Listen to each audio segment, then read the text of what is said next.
Hi hello friends, the art of cooking ಚಾನಲ್ಗೆ ಸ್ವಾಗತ. ಇಂದು ನಾವು ಮೊಳಕೆ ಬರಿಸಿದ ಹೆಸರುಕಾಳು, ತೊಗರಿಬೇಳೆ ಹಾಗೂ ಕೆಂಪು ಹರವೆ ಸೊಪ್ಪನ್ನು ಉಪಯೋಗಿಸಿಕೊಂಡು ರುಚಿಯಾದ ಮತ್ತು ಆರೋಗ್ಯಕರವಾದ ಬಸ್ಸಾರು ಮತ್ತು ಪಲ್ಯವನ್ನು ನೋಡೋಣ. ಮೊದಲಿಗೆ ಒಂದು ಕುಕ್ಕರ್ ಪಾತ್ರೆ ತಗೊಂಡು ತೊಗರಿಬೇಳೆನ 2ರಿಂದ 3 ಸರಿ ಚೆನ್ನಾಗಿ ತೊಳ್ಕೊಳ್ಳಿ. ಆಲ್ರೆಡಿ ಮೊಳಕೆ ಹೆಸರು ಕಾಳನ್ನು ನಾವು ಮೊದಲೇ ತೊಳೆದು 8 ಗಂಟೆಗಳ ಕಾಲ ನೆನೆಸಿ ಮೊಳಕೆ ಬರೆಸಿರ್ತೀವಿ. ಹಾಗಾಗಿದ್ದರಿಂದ ಅದನ್ನೇನು ತೊಳೆಯೋ ಅವಶ್ಯಕತೆ ಇಲ್ಲ. ಆದರೆ ತೊಗರಿಬೇಳೆನ 2-3 ಸರಿ ತೊಳೆದ್ಬಿಟ್ಟು ನಂತರ ಅದೇ ಕುಕ್ಕರ್ ಪಾತ್ರೆಗೆ ಹೆಸರು ಕಾಳನ್ನು ಸಹ ಹಾಕ್ಕೊಳ್ಳಿ. ಇವೆರಡನ್ನು ಹಾಕಿದ ನಂತರ ಕಾಳಿಗೆ ತಕ್ಕನಾಗಿ ನೀರು, ಸ್ವಲ್ಪ ಎಣ್ಣೆ, ಅರಿಶಿನ ಬೇಕಂದರೆ ಅರಿಶಿನ ಹಾಕ್ಕೊಳ್ಳಿ. ಇಲ್ಲ ಅಂದರೆ ನಾವು ಒಗ್ಗರಣೆಲೇ ಅರಿಶಿನ ಹಾಕ್ತೀವಿ, ಹಾಗಿದ್ದರಿಂದ ಬೇಯ್ಬೇಕಾದ್ರೇನು ಅರಿಶಿನ ಹಾಕೋ ಅವಶ್ಯಕತೆ ಇಲ್ಲ. ನಂತರ ಒಂದೇ ಒಂದು ವಿಷಲ್ ಮಾಡಿಸ್ಕೋಬೇಕು, ಹೆಚ್ಚು ವಿಷಲ್ ಮಾಡಿಸ್ಕೋಬಾರ್ದು. ಕುಕ್ಕರಲ್ಲಿ ಮಾಡ್ಕೊಳ್ಳೋದ್ರಿಂದ ಟೈಮ್ ಸೇವ್ ಆಗುತ್ತೆ. ಇಲ್ಲ ನಾವು ಹಾಗೆಯೇ ಡೈರೆಕ್ಟಾಗಿ ಸಹ ಮಾಡ್ಕೋತೀವಿ ಅಂದರೆ ಡೈರೆಕ್ಟಾಗಿ ಬೇಯಿಸ್ಕೋಬೋದು. ಅದು ತುಂಬಾ ಚೆನ್ನಾಗಿರುತ್ತೆ. ಬಾಯಿಗೆ ಬೇಳೆ ಮತ್ತು ಕಾಳುಗಳು ಚೆನ್ನಾಗಿ ಸಿಕ್ಕತ್ತೆ.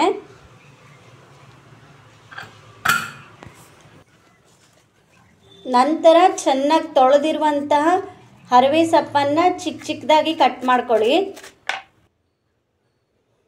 ಆದಷ್ಟು ಬಲ್ತಿರುವ ದಂಟನ್ನು ಉಪಯೋಗಿಸ್ಕೊಳ್ಳದೆ ಚಿಗುರನ್ನು ಉಪಯೋಗಿಸ್ಕೊಂಡು ಮಾಡ್ಕೊಳ್ಳಿ. ನಂತರ ಬಸ್ಸಾರಿಗೆ ಬೇಕಾದಂಥ ಒಂದು ಮಸಾಲೆಯನ್ನು ರೆಡಿ ಮಾಡ್ಕೊಳ್ಳೋಣ.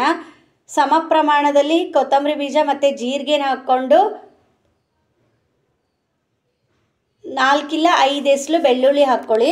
ಬೆಳ್ಳುಳ್ಳಿ ಬೇಡ ಅನ್ನೋರು ಬೆಳ್ಳುಳ್ಳಿ ಸ್ಕಿಪ್ ಸಹ ಮಾಡ್ಕೋಬೋದು.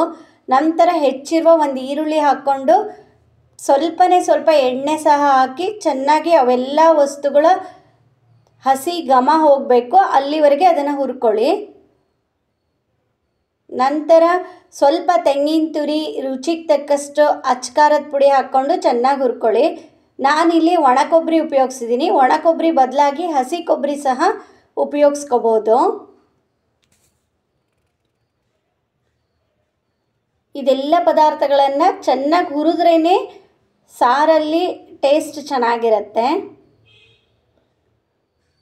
ಬೆಳ್ಳುಳ್ಳಿ ಬೇಡ ಅನ್ನೋರು ಬೆಳ್ಳುಳ್ಳಿಯನ್ನು ಸ್ಕಿಪ್ ಮಾಡಿ ಇಂಗನ್ನು ಉಪಯೋಗಿಸ್ಕೊಂಡು ಮಾಡ್ಕೋಬೋದು.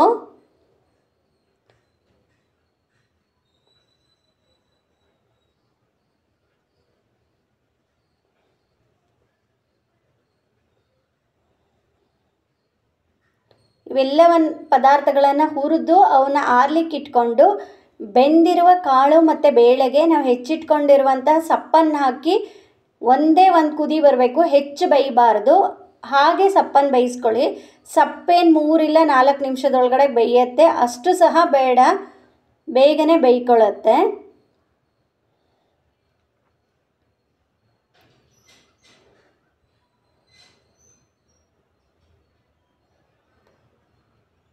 ಸೊಪ್ಪು ಬೆಂದ ನಂತರ ಕಟ್ಟು ಮತ್ತು ಬೇಳೆ ಸೊಪ್ಪನ್ನು ಸಪ್ರೇಟ್ ಮಾಡ್ಕೊಳ್ಳಿ.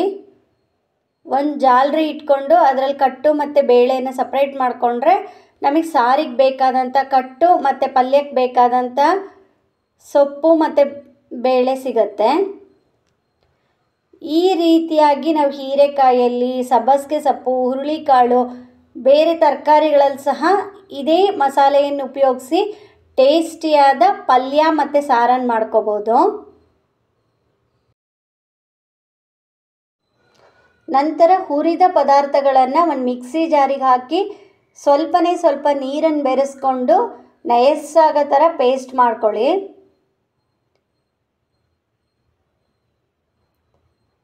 ಈ ಸಾರು ಮುದ್ದೆ ಅಥವಾ ಬಿಸಿ ಬಿಸಿ ಅನ್ನಕ್ಕೆ ತುಂಬಾ ಟೇಸ್ಟ್ ಆಗಿರುತ್ತೆ. ನಾವು ಪಲ್ಯವನ್ನು ಚಪಾತಿ, ರೊಟ್ಟಿ ಅಥವಾ ಅನ್ನದ ಜೊತೆಗೆ ಸೈಡ್ ಡಿಶ್ಶಾಗಿ ಸಹ ಉಪಯೋಗಿಸ್ಕೋಬೋದು. ಹರವೆ ಸೊಪ್ಪು ಆರೋಗ್ಯಕ್ಕೆ ತುಂಬಾ ಒಳ್ಳೆಯದು. ನಾವು ಹುರಿದ ಪದಾರ್ಥಗಳ ಜೊತೆಗೆ ಸ್ವಲ್ಪ ಬೆಂದ ಕಾಳು ಮತ್ತು ಬೇಳೆ ಸೊಪ್ಪನ್ನು ಮಿಕ್ಸ್ ಮಾಡಿ ನಯಸ್ಸಾಗಿ ಪೇಸ್ಟ್ ಮಾಡ್ಕೋಬೇಕು. ಈಗ ಪಲ್ಯಕ್ಕೆ ಬೇಕಾದಂತಹ ಒಂದು ಒಗ್ಗರಣೆಯನ್ನು ಮಾಡ್ಕೊಳ್ಳೋಣ. ಬಾಣಲಿಗೆ 2 ಸ್ಪೂನ್ ಎಣ್ಣೆ ಹಾಕಿ ಸಾಸಿವೆ, ಜೀರಿಗೆ, ಕಡಲೆಬೇಳೆ, ಉದ್ದಿನಬೇಳೆ, ಸ್ವಲ್ಪ ಅರಿಶಿನ ಹಾಗೂ ಹಸಿಮೆಣಸನ್ನು ಹಾಕಿ ಒಗ್ಗರಣೆ ಮಾಡ್ಕೊಳ್ಳಿ.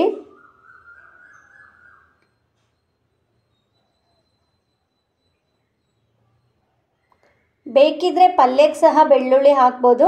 ನಾನು ಪಲ್ಯಕ್ಕೆ ಬೆಳ್ಳುಳ್ಳಿ ಹಾಕದೆ ಕೇವಲ ಈರುಳ್ಳಿ ಮಾತ್ರ ಉಪಯೋಗಿಸಿ ಮಾಡ್ಕೊಂಡಿದ್ದೀನಿ. ಬೇಕಿದ್ರೆ ಬೆಳ್ಳುಳ್ಳಿ, ಟೊಮೆಟೊ ಸಹ ಪಲ್ಯಕ್ಕೆ ಮಿಕ್ಸ್ ಮಾಡ್ಕೋಬೋದು. ಈರುಳ್ಳಿ ಹಾಕ ನಂತರ ಈರುಳ್ಳಿ ಸ್ವಲ್ಪ ಟ್ರಾನ್ಸ್ಪರೆಂಟ್ ಆಗೋವರೆಗೂ ಅದನ್ನು ಚೆನ್ನಾಗಿ ಹುರ್ಕೊಂಡು ಬೆಂದಿರುವ ಸೊಪ್ಪು ಮತ್ತು ಬೇಳೆಯನ್ನು ಚೆನ್ನಾಗಿ ಮಿಕ್ಸ್ ಮಾಡಿಕೊಂಡು ರುಚಿಗೆ ತಕ್ಕಷ್ಟು ಉಪ್ಪನ್ನು ಬೆರೆಸಿ. ನೀವು ಸಹ ಈ ರೆಸಿಪಿಯನ್ನು ಮಾಡಿ ಹೇಗಾಯಿತು ಅಂತ ನನಗೆ ಕಮೆಂಟನ್ನು ಮಾಡಿ. ಕೊನೆಯಲ್ಲಿ ಸ್ವಲ್ಪ ನಿಂಬೆ ರಸ ಮತ್ತು ಕಾಯಿ ತುರಿ ಬೆರೆಸಿ ಚೆನ್ನಾಗಿ ಕೈಯಾಡಿಸಿದರೆ ರುಚಿಯಾದ ಪಲ್ಯ ರೆಡಿ. ನನ್ನ ಚಾನಲಲ್ಲಿ ಇನ್ನೂ ಹಲವು ಬಗೆಯ ಬಸ್ಸಾರು ಮತ್ತು ಪಲ್ಯದ ರೆಸಿಪಿಗಳಿವೆ. ಡಿಸ್ಕ್ರಿಪ್ಷನ್ ಬಾಕ್ಸಲ್ಲಿ ನಾನು ಅದರ ಲಿಂಕನ್ನು ಹಾಕಿರ್ತೀನಿ, ನೀವು ಅಲ್ಲಿ ಹೋಗಿ ಚೆಕ್ ಮಾಡ್ಬೋದು. ನಂತರ ನಾವು ಮೊದಲೇ ಸೋಸಿ ತೆಗೆದಿಟ್ಕೊಂಡಿರುವಂತಹ ಕಟ್ಟಿಗೆ ರುಬ್ಬಿದ ಮಿಶ್ರಣವನ್ನು ಹಾಕಿ ಚೆನ್ನಾಗಿ ಕೈಯಾಡಿಸ್ಕೊಳ್ಳಿ. ಜಾರಿಗೆ ಸಹ ಸ್ವಲ್ಪ ನೀರನ್ನು ಹಾಕಿ ಕೈಯಾಡಿಸಿ ಇದೇ ಕಟ್ಟಿಗೆ ಹಾಕ್ಕೊಳ್ಳಿ. ಹೀಗೆ ಮಾಡೋದ್ರಿಂದ ಜಾರಲ್ಲಿರೋ ಅಂತಹ ಮಸಾಲೆ ಸಹ ನಾವು ಸಾರಿಗೆ ಉಪಯೋಗಿಸ್ಕೋಬೋದು. ಜಾರ್ ಸಹ ತೊಳೆಯೋಕ್ಕಿಂತ ಮೊದಲು ಒಮ್ಮೆ ಕ್ಲೀನ್ ಆದಂಗೆ ಆಗತ್ತೆ. ಹಾಗಿದ್ರಿಂದ ಜಾರನ್ನು ಸಹ ಸ್ವಲ್ಪ ನೀರು ಹಾಕಿ ಕೈಯಾಡಿಸಿ ಸಾರಿಗೆ ಹಾಕ್ಕೊಳ್ಳಿ. ನಂತರ ನೆನೆಸಿಟ್ಕೊಂಡಿರುವಂಥ ಸ್ವಲ್ಪ ಹುಣಸೆ ರಸ ಆದಷ್ಟು ಜಾಸ್ತಿ ಹಾಕಿದರೂ ಸಹ ಬಸ್ಸಾರು ಟೇಸ್ಟ್ ಚೆನ್ನಾಗಿರುತ್ತೆ. ನಾವಿಲ್ಲಿ ಟೊಮೆಟೊ ಉಪಯೋಗಿಸದೇ ಇರೋದ್ರಿಂದ ಹುಣಸೆ ರಸವನ್ನು ಸ್ವಲ್ಪ ಹೆಚ್ಚಿನ ಪ್ರಮಾಣದಲ್ಲೇ ಹಾಕ್ಕೊಂಡ್ರೆ ಸಾರು ಟೇಸ್ಟ್ ತುಂಬಾ ಚೆನ್ನಾಗಿರುತ್ತೆ. ನಂತರ ರುಚಿಗೆ ತಕ್ಕಷ್ಟು ಉಪ್ಪು, ಬೆಲ್ಲ ಆಪ್ಷನಲ್ಲು. ಬೆಲ್ಲ ಬೇಡ ಅನ್ನೋರು ಬೆಲ್ಲವನ್ನು ಸ್ಕಿಪ್ ಮಾಡ್ಕೊಳ್ಳಿ. ಯಾವುದೇ ಅಡುಗೆಗಾದರೂ ಸ್ವಲ್ಪ ಬೆಲ್ಲ ಹಾಕೋದ್ರಿಂದ ಆ ಅಡುಗೆ ರುಚಿ ತುಂಬಾ ಚೆನ್ನಾಗಿರುತ್ತೆ. ಬೆಲ್ಲವನ್ನು ಹಾಕಿ ನಂತರ ಚೆನ್ನಾಗಿ ಕೈಯಾಡಿಸಿ ಮಿನಿಮಮ್ ಒಂದು 3-4 ಕುದಿ ಬರಬೇಕು, ಅಲ್ಲಿವರೆಗೂ ಇದನ್ನು ಚೆನ್ನಾಗಿ ಕುದಿಸ್ಕೊಳ್ಳಿ.